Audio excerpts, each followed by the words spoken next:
We're happy to have today Dr. Ellen McDonald, who is going to speak to us about Lyme disease and pregnancy.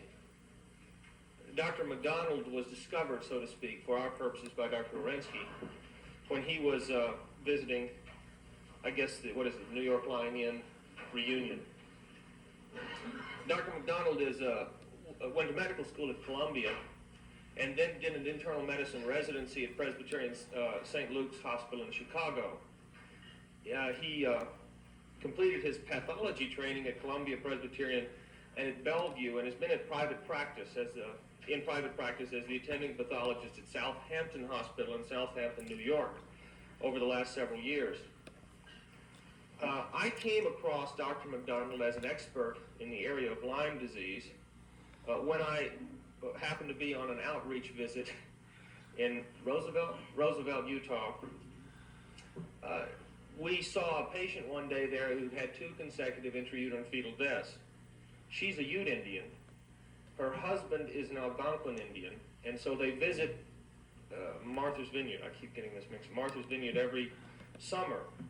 She brought up the idea that, in fact, her problem, the reason she'd had the 2 consecutive fetal deaths, might be from Lyme disease, having at some time in the past a rash that she felt might be characteristic. And I said, what? What do you mean? Anyway, it turned out to be an interesting predicament, and I told her I'd get back to her. And spoke with Dr. Orensky. I brought it up with Dr. Orensky, and he mentioned that Dr. McDonald had spoken at their New York Lyme Inn reunion and seemed to be somewhat of an expert in the area. And it turns out Dr. McDonald's wife is a dentist who's here in Utah for a dental meeting, and he gave me a call and asked about perhaps coming over here to speak about Lyme disease. And we're happy to have him. It should be an interesting little discussion about a newly recognized association with association between an infectious disease and adverse pregnancy outcome. Dr. McDonald. Thank you very much, Dr. Branch, and thank you all for getting up so early in the morning to see some patients with me.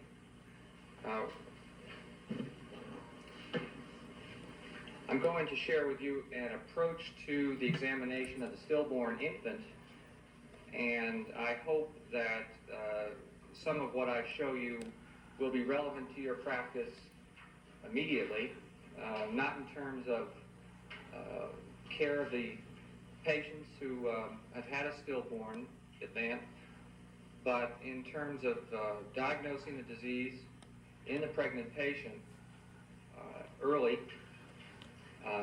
with therapeutic intervention and hopefully preventing the stillbirths, which I believe are a part of the natural history of the untreated infection in the pregnant patient. We'll begin with the first slide.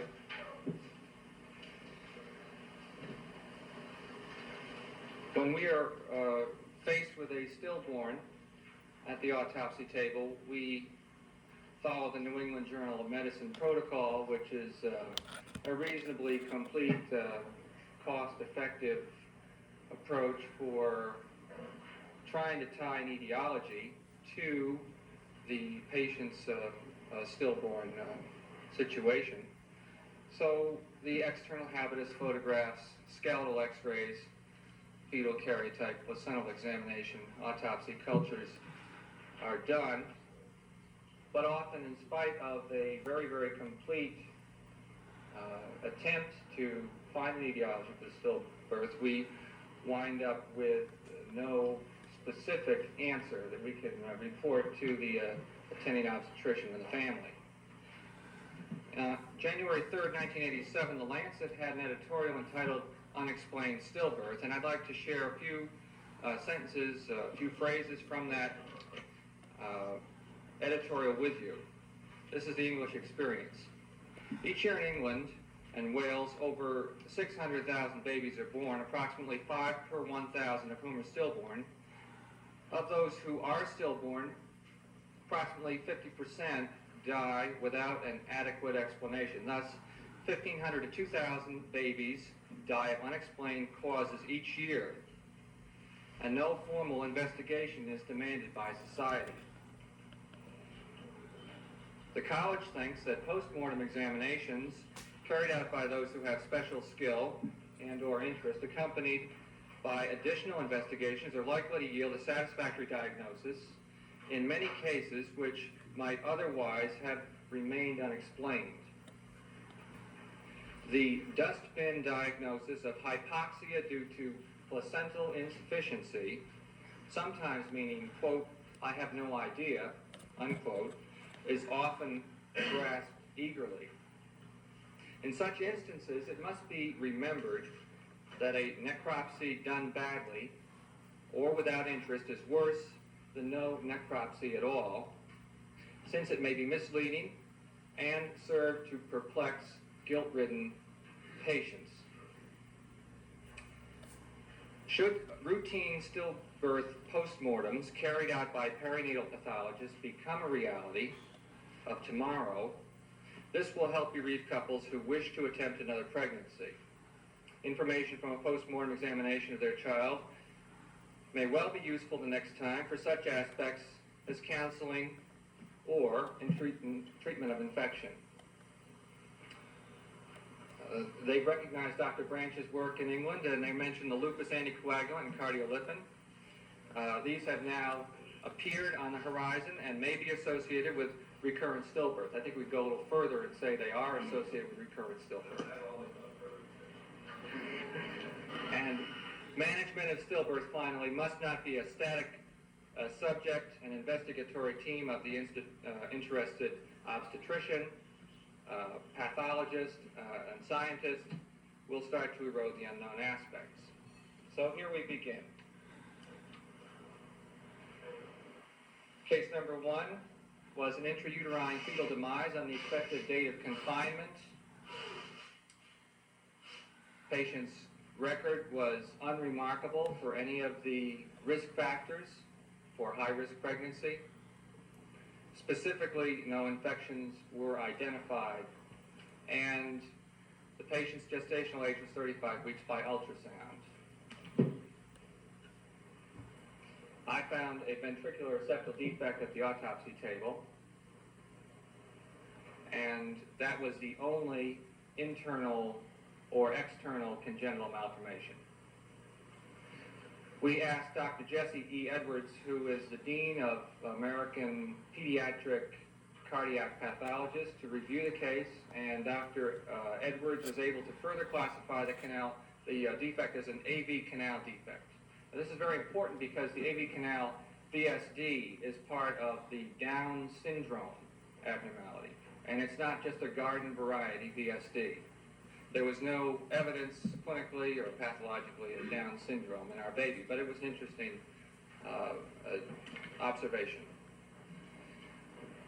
We knew of a case of Lyme disease from the internal medicine literature, and for those of you who don't read the Annals of Internal Medicine, I recommend this article by Dr. Peter Schlesinger and Dr. Paul DeRay, Barbara Burke, and Dr. Steer at Yale.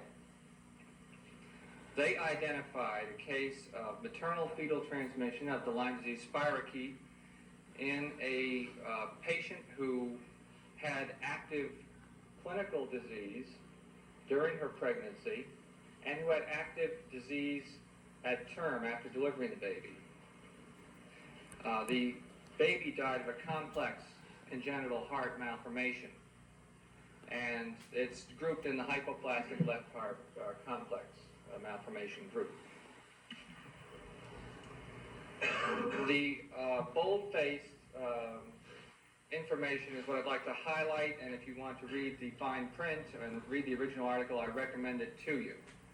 The hallmarks are infection early in the first trimester of pregnancy. The lady enjoyed camping and apparently was bitten by a tick while she was camping.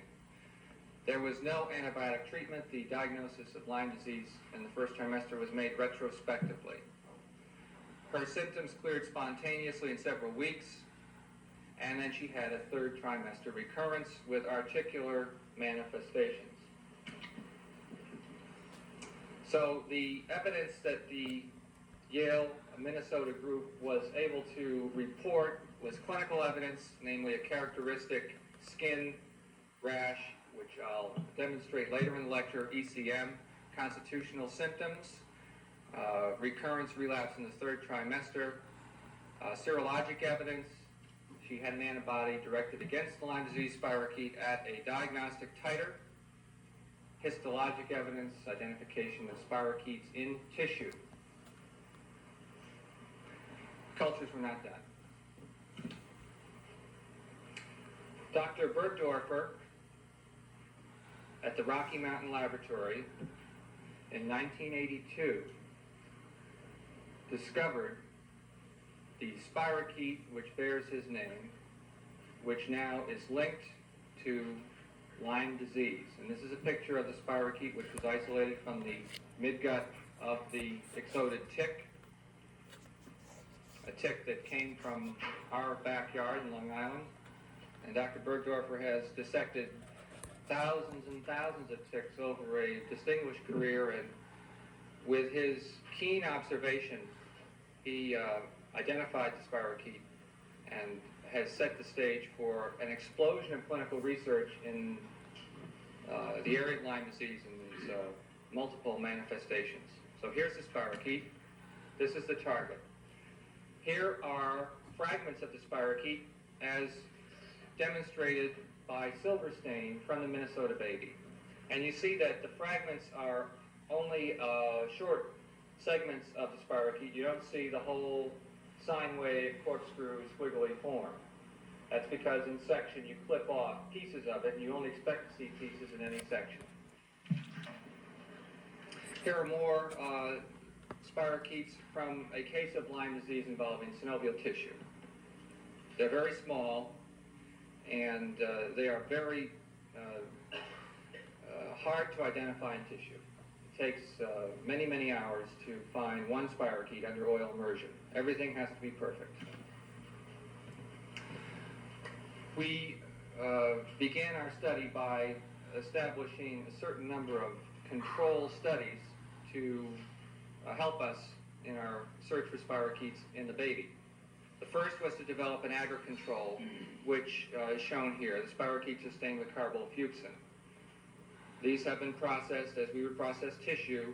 Spirochetes have been mixed with agar, it's gel, it's passed through our processing machine, and then it's stained as we would stain any other section. These are the spirochetes in silver stain from the agar control. They appear sometimes in short segments. Sometimes you'll see, if you're very, very lucky, almost an entire spirochete. But more often than not, you'll see pieces of the spirochete. And finally, immunofluorescence with the agar control material. This is using a high titer patient serum against the paraffin-embedded formalin-fixed tissue equivalent.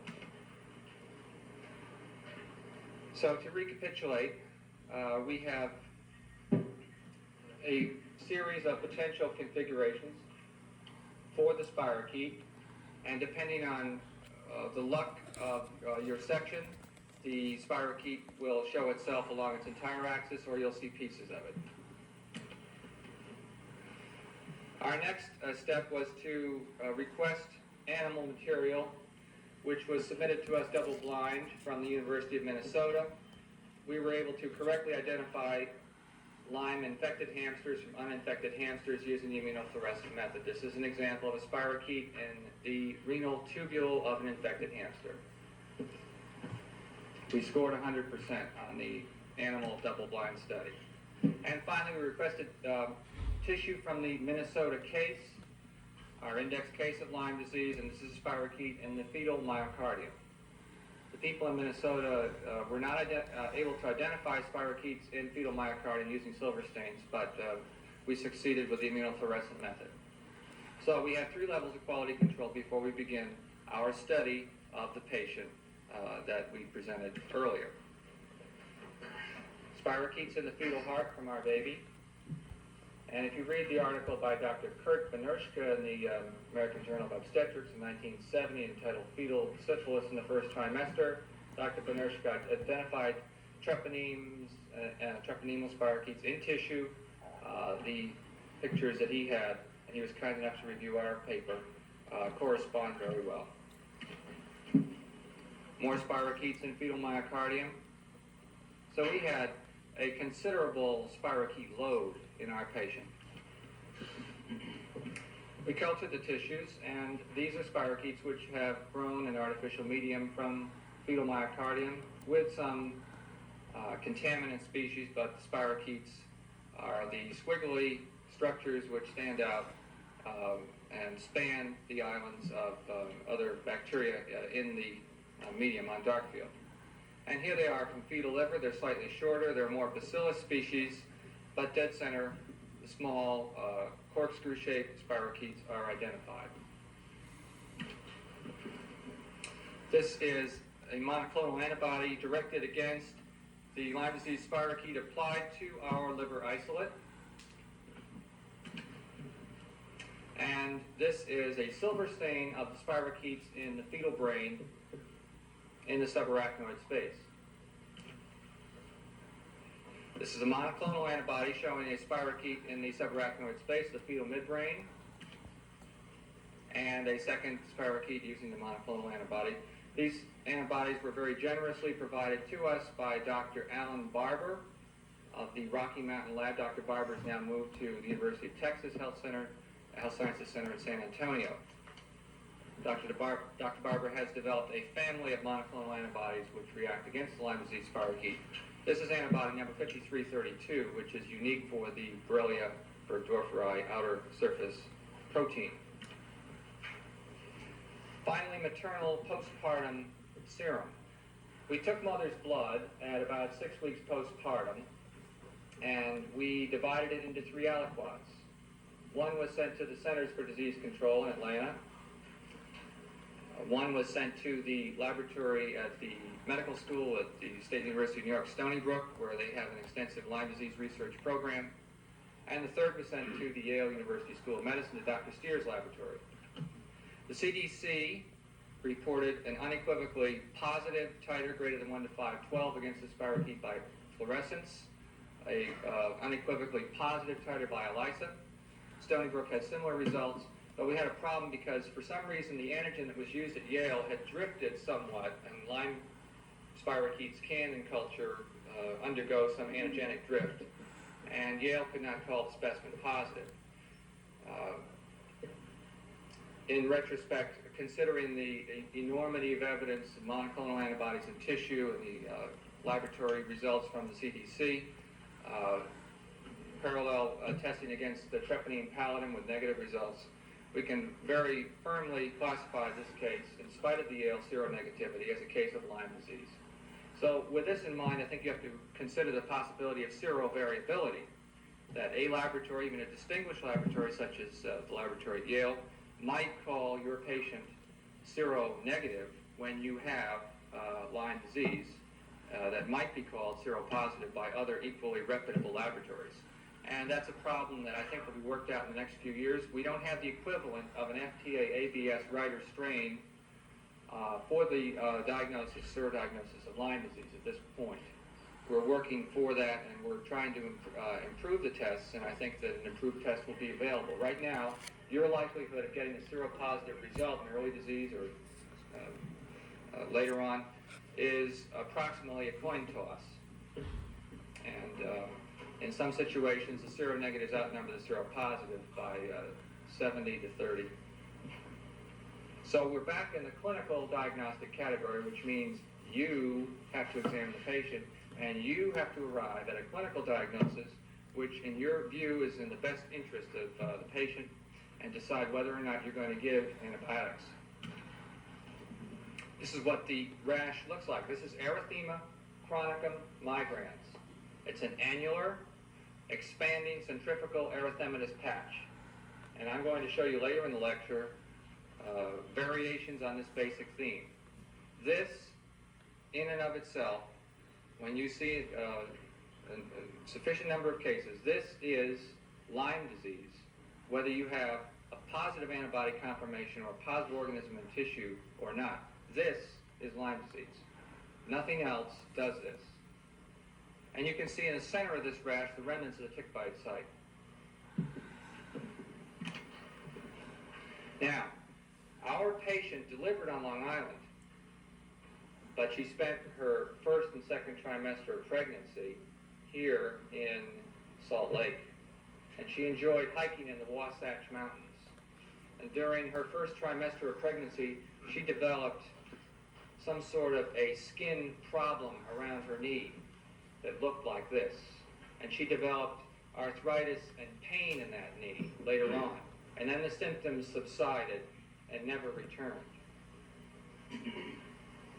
So, what you are now facing is you are practicing in an endemic area for Lyme disease, even though you're several thousand miles from Lyme, Connecticut. The American Rheumatism Association has classified Utah as an endemic area for Lyme disease, and if you aren't seeing the disease right now, you are missing it. It's plain and simple as that. And there's Salt Lake on the map. 2 cases, University of Utah Department of Health Medical Bulletin 1982, and additional cases sero-confirmed by the CDC. But remember, serology is not the gold standard yet. Clinical evaluation of the patient is. So Lyme disease is a spirochetal infection, and we are going to try to develop the theme that there are many parallels between Lyme disease and treponeme pallidum. And you all know that treponeme pallidum in pregnancy is not good for the baby. It's great for the spirochete, but it's terrible for the baby. And we're going to develop a similar line of thinking for Lyme disease in pregnancy. Now, as far as vertical transmission, by that we mean maternal fetal transmission, treponeme pallidum heads the list. Other Borrelia species, including relapsing fever Borrelia, are also very important. And you will probably see cases of that if you haven't already in your practice. Leptospirus, and finally, Borrelia burgdorferi, the Lyme disease spirochete. Now, from 1944, the textbook Modern Clinical Syphilology by John Stokes, who was professor at the Mayo Clinic and who wrote a magnificent textbook. What do we have at the top of the list? Cardinal suspicion arousers for syphilis. Miscarriages and stillbirths, top of the list. Isn't that interesting? Remember, in Leningrad, before we had antibiotics, there were 5,000 fetal deaths or stillbirths a year in Leningrad when syphilis was in its heyday. There it is. It looks a little different under dark field when you compare it with a Lyme disease spirochete. This is a T. pallidum dark field from a chancre.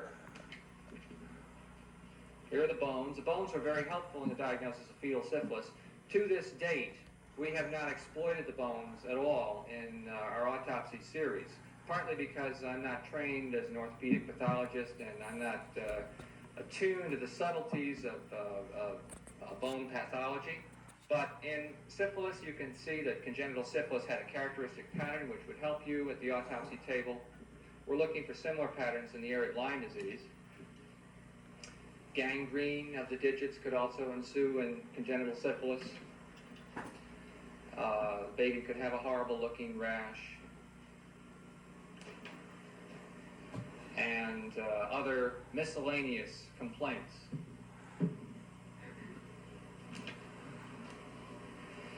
What would a spirochete in tissue look like from a relapsing fever Borrelia? Well, here we have a case. You can see the small spirochete as indicated by the arrow. And another case where these are studies of the placenta and spirochetes are found in the villus. They all appear in the empty space in the lumen. And that gives you an idea of how difficult it is to identify the spirochete when you've got other connective tissue fibers in the background. That was one of the reasons with the problems of the silver stain and the dispute about what is and what is not a spirochete that pushed us to try to go for culture methods and for immunofluorescent methods to try to settle this issue. Because there's always dispute about what you say is a spirochete by silver stain as somebody else may dispute. This is the way they look in the blood. And remember, you're looking at the difference between a fried egg and a hard-boiled egg. Tissue is a hard-boiled egg, blood smear is a fried egg. So they're going to look a little more provocative, a little more flamboyant in the peripheral blood. These are relapsing fever Borrelia. At the present time, we don't find spirochetemia in the peripheral blood to this degree in Lyme disease, but we're looking. We have an open mind.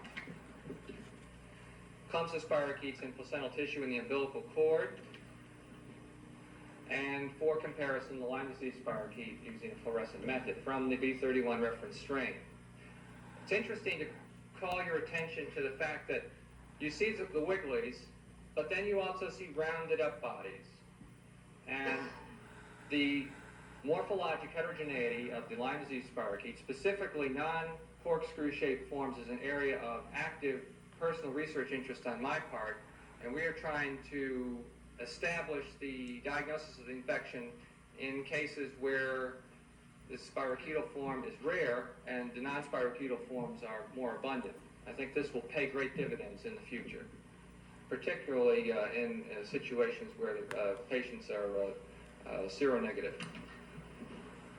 Okay, now we're going to return very quickly to our case number 1 and not go over it again, but just to refresh your memory, intrauterine demise, and compare it with several other cases. These are spirochetes in the fetal adrenal gland using the immunofluorescent method. These are spirochetes in the fetal heart using the immunofluorescent method from our case number 1, our index case on Long Island. And the spirochetes in artificial culture medium.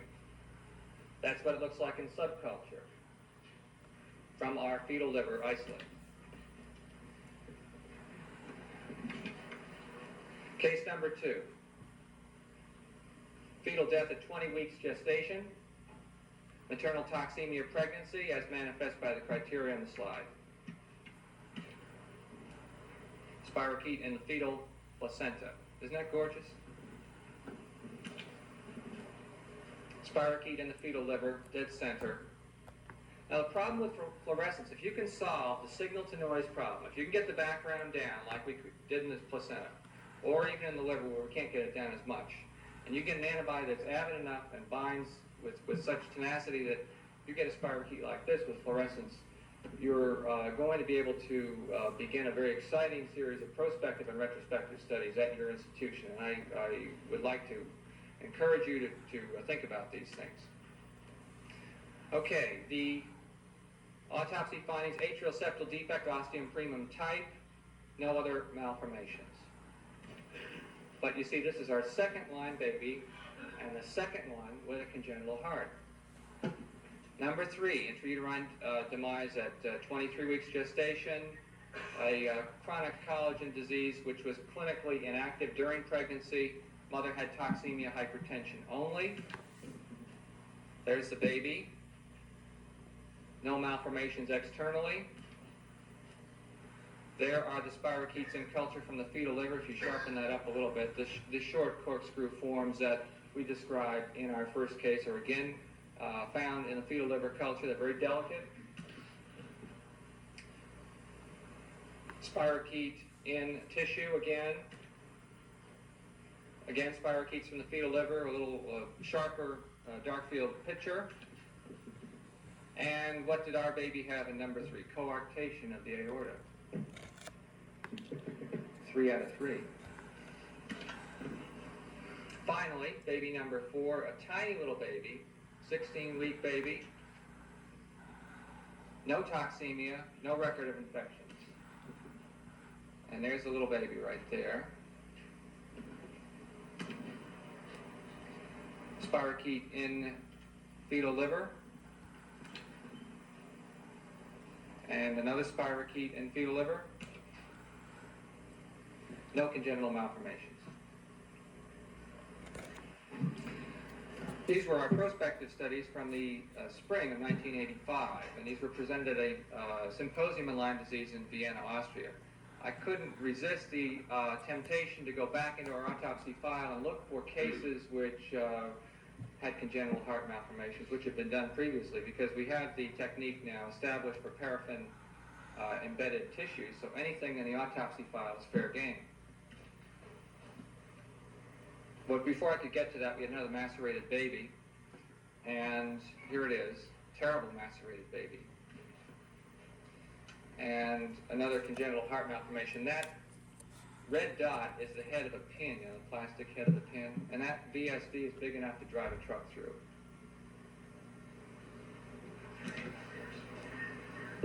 Spirochetes in fetal liver,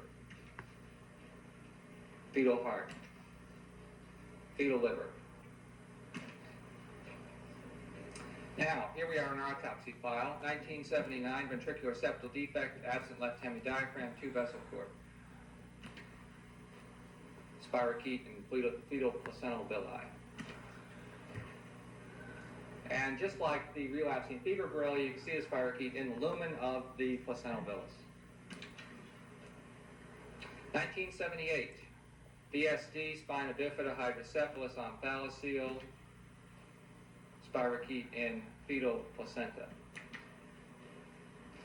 So here we have a series of cases where, on a prospective and retrospective basis, stillbirths of uncertain etiology, many of whom we have a huge excess of congenital malformation of the cardiovascular system, all have spirochetes. Now, in our area on Long Island, the tick population is abundant. The carriage of the spirochete by the ticks starts at 50% and works its way up to 80% as you go from June to July, August to September. So we have more of a problem than other areas of the country, for instance California, where they only have 20% spirochete carriage by the tick. That concludes the carousel number 1. I'm going to now move on to a series of slides in carousel number 2, which reinforce the clinical criteria for the diagnosis of Lyme disease in the pregnant and non-pregnant patient. But before I do that, I want to show you a couple of preliminary studies from babies that were born alive, who are now still alive, who had spirochetes in placental tissue. First slide, please. Baby number 1 had a low APGAR score, small for gestational age, had neonatal hypoglycemia and hyperbilirubinemia, and there was a question by one observer of a heart murmur. So with all of this in mind, we set out to look at the placenta, and here is a spirochete in the placenta using the silver stain. The baby was treated with Rocephin, which we find is extremely effective against the Lyme disease spirochete, did well, and has had no further infectious related problems, and is well at last follow-up visit. Baby number 2 had a 2-vessel umbilical cord, and you'll recall from our series we have a couple of cases of autopsy linked Lyme disease where the cord had 2 vessels. So with our 2-vessel cord patient, we tried to identify spirochetes in cord blood, concentrated the cord blood down, and there they are in the cord blood. This is using a fluorescent method which binds the DNA and RNA, and this is acridine orange, using the proper differentiation. Okay. So we have 2 categories. We have the stillborn category. We have the baby born alive but sick category. And I think that there will be other categories in the vertical transmission of Lyme disease spirochete as we continue to look for cases and as we go back to syphilis and learn from syphilis again. Finally, the application of monoclonal antibodies to stillborns who died unexpected, who died without adequate cause, and there was no serologic evidence of Lyme disease, no clinical evidence for Lyme disease, no ventricular septal defect. This is such a case. These are spirochetes from the fetal brain using the monoclonal antibody. And for a comparison, the silver stain, again, to show that they look more coiled in the silver. They tend to be uncoiled in tissue that has not been fixed in formalin for a long period of time.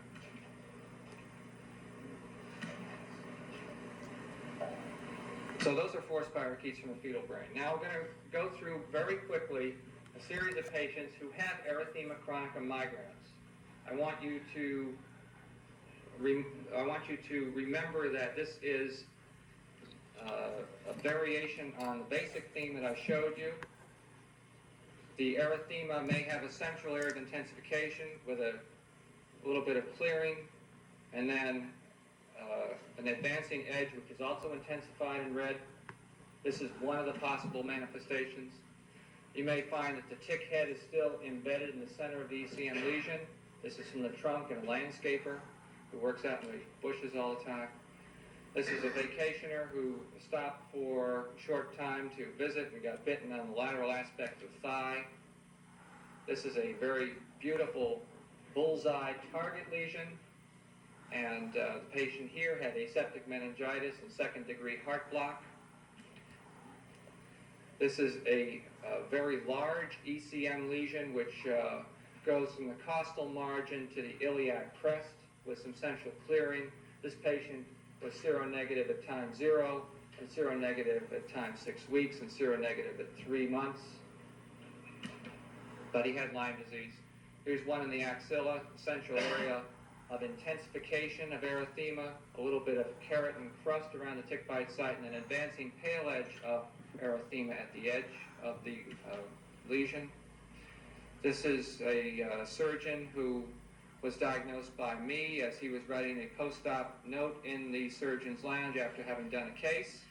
This is the antecubital fossa, and this is a subway diagnosis. In New York, when you ride the subways, you can make instantaneous subway diagnoses. This is one of them, right here. And can you imagine, though, the surgeon is untreated course if the hands picked up the arthritis. This is a Lyme disease erythema on a suntan skin, and I call this to your attention because dark-skinned patients and suntan patients will have, it'll be more difficult for you to examine them. You may need to bring them outside into the natural light if you have them under fluorescent lights. There are some parallels with Rocky Mountain spotted fever where fatal cases of Rocky Mountain often occur in black-skinned patients because you can't see the rash very well early on in the disease. Similar thing for suntan and dark-skinned patients with Lyme disease erythema. Not always true. This is multiple ECM lesions following Langer's lines on the back of the patient with aseptic meningitis. You can see 5 of them there. This is a very small ECM lesion on the lateral aspect of the thigh in a patient who came in with aseptic meningitis again, responded not at all to penicillin. It required Rocephin to clear the infection.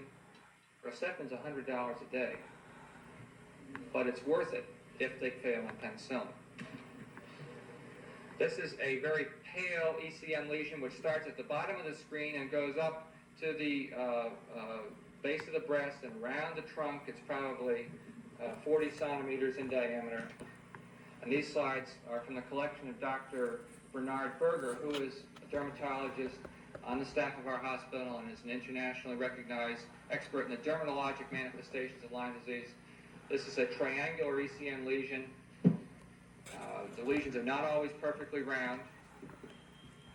This looks like child abuse, doesn't it, almost? I mean, this is like almost a purpuric ECM. This is an adult, of course. Multiple lesions. This has a kind of a bluish tinge to it.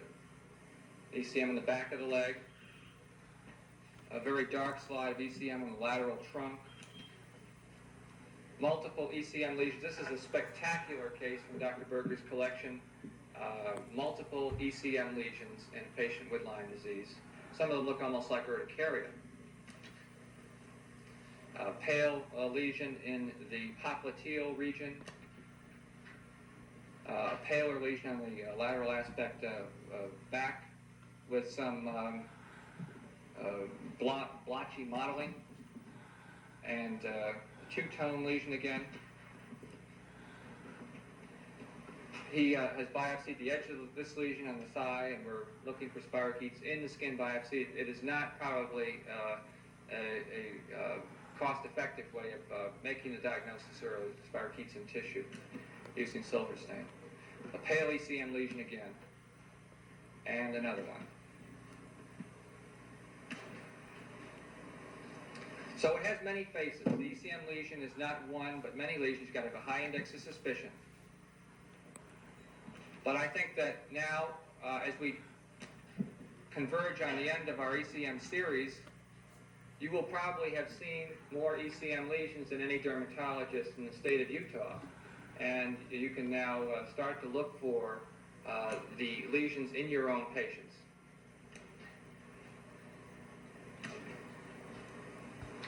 Neurologic Lyme disease is the second way that the disease can present, and we often see aseptic meningitis. It can progress to encephalitis, which means consciousness is down. Facial palsy in our community, seventh nerve palsy is Lyme disease until proven otherwise. And I think you can understand why. Bilateral facial palsy, a differential diagnosis of bilateral facial palsy is brainstem glioma with a very expensive workup, including CAT scans. Read the New England Journal from 1984 and a very interesting case which was missed at the Mass General of facial palsy, bilateral facial palsy associated with Lyme disease. I love it when the MGH misses a case. Cranial nerve palsy, peripheral neuropathy, and finally a multiple sclerosis-like illness, including transverse myelitis with or without. MS patients are now in the gun sight, and some of those we are going to claim under the Lyme disease umbrella. Probably not all of them, but some of them. And if you envision treating a patient with steroids versus antibiotics, I think that it would be a wonderful step forward to offer them something that would treat the primary cause rather than symptoms. This is a small tick from the abdomen, and it's about the size of a typewritten period on the legend. I'm sorry, it's upside down, but this is a patient who had aseptic meningitis. We pulled the little devil off the abdominal skin, and that's an ixodid tick. That's the size that they have. This is not cellulitis of the toe. The tick got the patient between the web space, and that is a variation of ECM. Patient walked with open-toed sandals through tall grass in an endemic area. Perfect setup. I mean, they must just sharpen their knives when they see those long sandals coming through the grass. And you can see the patient can't flex her toes very much. The patient also had aseptic meningitis and cranial nerve palsies. See how the toes don't flex in the side of the lesion, which is to my right. Patient with aseptic meningitis and facial nerve palsy. Which side has the facial? And a patient with aseptic meningitis with a characteristic pleocytosis in the cerebrospinal fluid. This patient was awakened from sleep at 4 in the morning, a very stoic individual who never complained of anything. Without waking, his wife drove himself to the hospital and was admitted at 4 in the morning for this headache. Just give you an idea of how intense the headache can be. All right, we've covered the skin, which is ECM. We've covered neurologic. We see that the ECM lesion, as the oval spot on the base of the screen, may overlap both cutaneous and neurologic manifestations. I don't have any rhythm strips to show you for EKG changes, but you can get primary, secondary, and 1 degree, 2 degree, and third degree heart block. And imagine somebody with third degree heart block coming down the other lane of the expressway into your lane because they have Lyme disease. We did have a roofer who had second degree heart block who we advised not to do any more shingle work on the roof until we cleared up the infection. And finally, arthritis. We'll go on and do the arthritis very quickly. It can present as an effusion without pain, a cellulitis like area of erythema around the joint, monoarticular, polyarticular, migratory, axial skeleton, or temporomandibular joint. Here's a young man who has a beautiful effusion, loss of landmarks around the patella, and he has a Baker's cyst posteriorly. And the only thing that he complained about was he couldn't kick the soccer ball as hard as he used to kick it. Patient who was totally disabled by bilateral arthritis of the ankle, was out of work for 3 months. This is an orthopedic surgeon who was told he had adult onset rheumatoid arthritis, seronegative type, and he accepted it until he came to our hospital and we found he had a titer of 1 to 256 against the Lyme disease spirochete. And a patient with an inflamed ankle and aseptic meningitis. Very often, the clue will be that you have a symptom in an organ system and a symptom in another organ system, and the two should not go together. So when you see CNS and joint, or when you see cardiac and skin, start to think about the possibility of Lyme disease. This is a case of a man who was disabled at the age of 33 and given a medical leave from the military because of bilateral arthritis which progressed to deforming arthritis over a period of 3 years. About a year and a half into his illness, he asked his doctor if he might have Lyme disease. The doctor said, no, you don't have Lyme disease because it doesn't exist in our area. He was in Staten Island. Finally, episcleritis. The eye can also be lost due to Lyme disease. And there's a case in the literature where the globe was gone, was sacrificed because of panophthalmitis.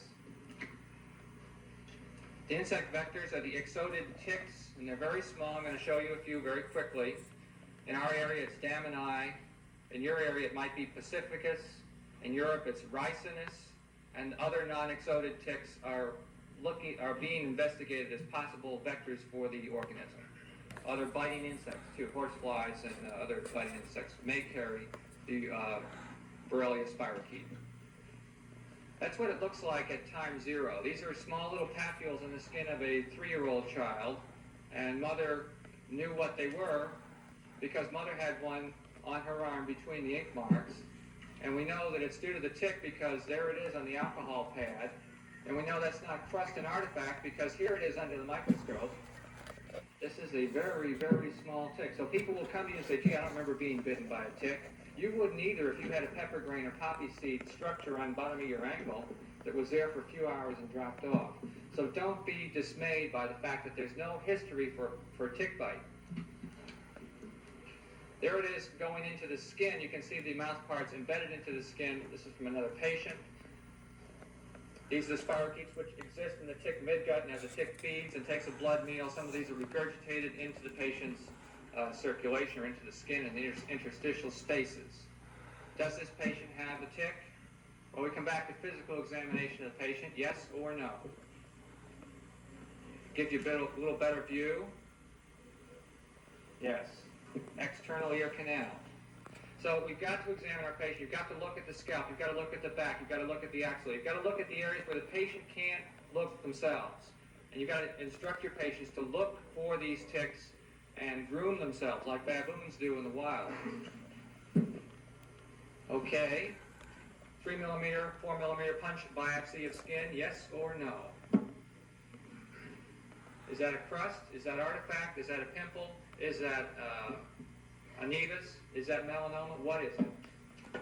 Well, we ask our radiology colleagues to give us a little help on this. So here's your PA view, and here's your lateral view.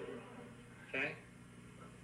It's not easy to see these things, and you must have a high index of suspicion. You must get down close and look. Pregnant patient, walking through the grass with open-toed sandals, infection at term, and you see the area which is powdered on the foot closest to me is the area of the intense erythema and pain. Patient can't bend the toes. We flipped it around. She had Lyme disease, and she was treated with antibiotics. Her baby also received antibiotics, even though the duration of infection was probably 1 day or maybe 2, just to make sure that we covered that possibility.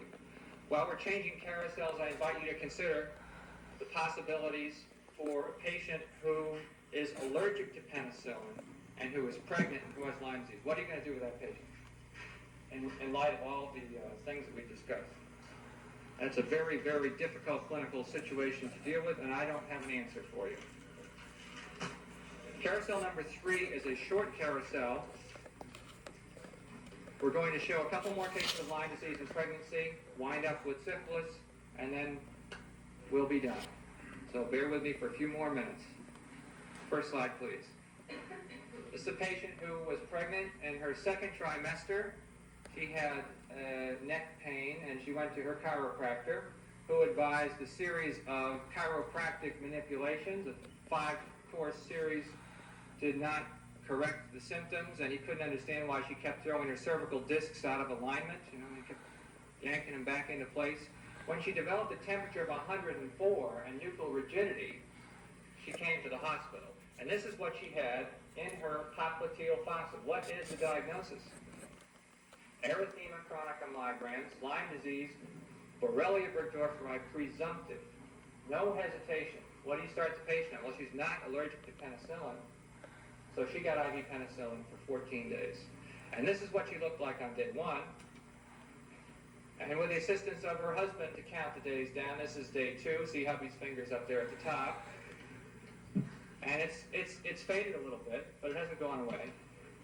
Day number 3, almost completely gone. But the aseptic meningitis and meningismus symptoms persisted for another week or so. She delivered a healthy baby, and mother and baby are well. This is a patient who had a solitary effusion of the knee, painless effusion, no definite history of a tick bite, oral penicillin, pen VK, 500 milligrams a day, 4 times a day for 14 days. No problem with the remainder of her pregnancy. Mother and baby are doing well. The only other paper in Lyme disease in pregnancy which I can call to your attention is a published series, a retrospective series from the CDC. They had 1 intrauterine fetal death, 1 case of cortical blindness, 2 cases where the bilirubin was high. 85% were seronegative. 85%. Most have an ECM-based diagnosis. And just a quick little survey of our northeast coast. We see that the area from Lyme, Connecticut, if you drop it perpendicular, that's in the center of Connecticut, to Long Island, where I am. That perpendicular intersects our area. You see the dots are very numerous, and we are in a highly endemic area. Scattered areas along the coast. Up, backwards, but here's old Lyme, just so that you know where it is. It started out as an excess number of juvenile rheumatoid arthritis cases. Now, sometimes there'd be 5 or 6 on a block. And this led to the studies which identified the disease as an entity unto itself, and not JRA. That's what the tick looks like. That's a head of a pin for comparison. That's the engorged tick, and there's the ECM lesion again. This is what the distribution of ticks looks like in Connecticut in 1984. It's working its way from the coast inland. Plot of ticks and plot of Lyme disease cases. Here it is in California on the west coast, distribution of the ticks, so we have a coastal to coastal situation. And these are the number of cases of Lyme disease by county. Overlaps beautifully for the state of California. This is from 1980, very, very out of date, but the only thing that I could get to show you in tabular form, you can see that 20 some odd states have Lyme disease. It's in Australia, it's in Europe. It's worldwide distribution. We don't slaughter the deer to get rid of the disease. Nobody likes to kill Bambi anyway, and deer are part of the reservoir, but they are not the entire reservoir for the organism. This little guy and the birds are also a very important part of the reservoir. And on one little white-footed mouse, our investigators have found up to 200 engorged ixodid ticks in our area in Long Island.